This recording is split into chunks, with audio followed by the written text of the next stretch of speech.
அனைவருக்கும் வணக்கம். சிவாய நம. திருக்கைலாய மானசரோவர் யாத்திரைக்கு 2 குழுக்களாக நாங்கள் 17, 18 ஆகஸ்ட் மாதம் புறப்பட்டு சென்னையிலிருந்து காட்மாண்டு வந்தடைந்து 20ஆம் தேதி எல்லாருமே கெருங் பார்டர் கிராஸ் பண்ணி அங்கே எல்லாருமே முறையாக எந்தெந்த நாள் எந்தெந்த இடத்துல தங்கணுமோ அங்கே தங்கி கைலை யாத்திரை பயணத்தை மிகச்சரியாக மேற்கொண்டு கொண்டு இருக்கிறோம். நாங்கள் இப்போ 2வது நாள் பரிக்கிரமாவை நிறைவு செய்து வருகிற போதுதான் நேபாளில் நடைபெற்ற பேரிடர் துயர சம்பவத்தை கேள்விப்பட்டேன். அது கேள்விப்பட்டது முதலாக மிகுந்த மனவேதனைக்கும் மன உளைச்சலுக்கும் ஆளானேன் அப்படின்னு தான் சொல்லணும். ஏன்னா பல்லாயிரக்கணக்கான நேபாள மக்களும் பல நூற்றுக்கணக்கான யாத்திரிகர்களும் வெளிநாட்டிலிருந்து வந்தவங்களும் சரி தமிழ்நாட்டிலிருந்து வந்தவங்களும் சரி இதில் பாதிப்புக்கு உள்ளாயிருக்கிறாங்க. பல பேருடைய நிலைமை என்ன அப்படின்னு இதுவரைக்கும் அதிகாரப்பூர்வமான தகவல்கள் எதுவுமே கிடைக்கல.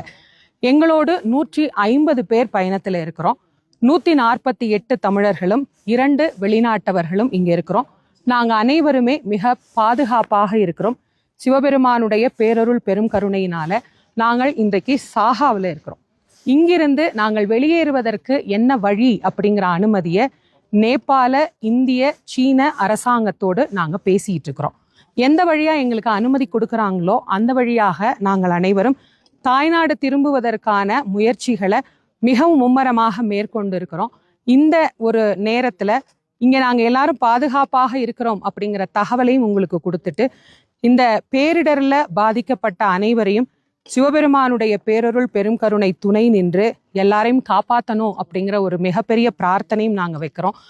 இந்த துயர சம்பவத்திற்கு ஆளாகி இருக்கக்கூடிய அனைவருடைய குடும்பத்தினருக்கும் எங்களுடைய ஆழ்ந்த அனுதாபங்களை தெரிவிச்சுக்கிறோம். பல பேருடைய நிலைமை என்ன அப்படின்னு தெரியாம இருக்கிறவங்களுக்கு அவருடைய நிலைமை என்ன அப்படின்னு தெரியறதுக்கு சீக்கிரமா அதற்கான முயற்சிகளை மேற்கொண்டு இருக்கிறாங்க.